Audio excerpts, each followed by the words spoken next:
ఎగువ కురుస్తున్న భారీ వర్షం కారణంగా బాసర వద్ద గోదావరి నది ఉగ్రరూపిణిగా ప్రవహిస్తోంది. వరద నీరు మొదటి ఘాట్ రోడ్లోని మెట్టు వరకు చేరింది మరియు పుష్కర ఘాట్లపైకి నీరు చేరింది. దక్షిణ గంగా నిత్య హారతి ఘాట్ వద్ద ఉన్న షెడ్ అంచులు కూడా తాకుతూ ఎస్ఆర్ఎస్పీ వైపు పరుగులు తీస్తుంది. గోదావరి బాసర ఆలయం రహదారిలో గల పలు లాడ్జీలు ఇళ్లలో బ్యాక్ వాటర్ చేరడంతో ప్రజలు ఆందోళన బాటపట్టారు. విధులకు కేవలం 100 అడుగులకు మాత్రమే ఉంది.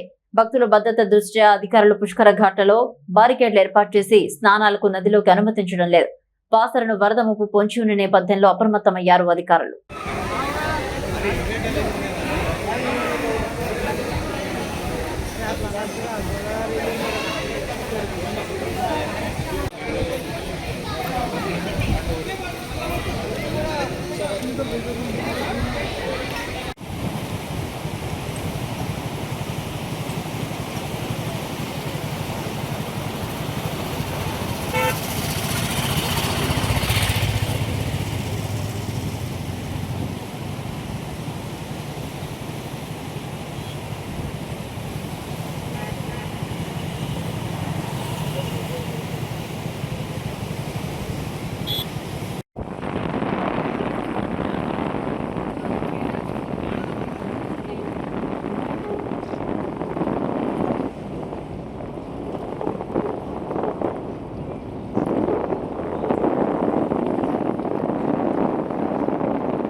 దక్షిణ భాగం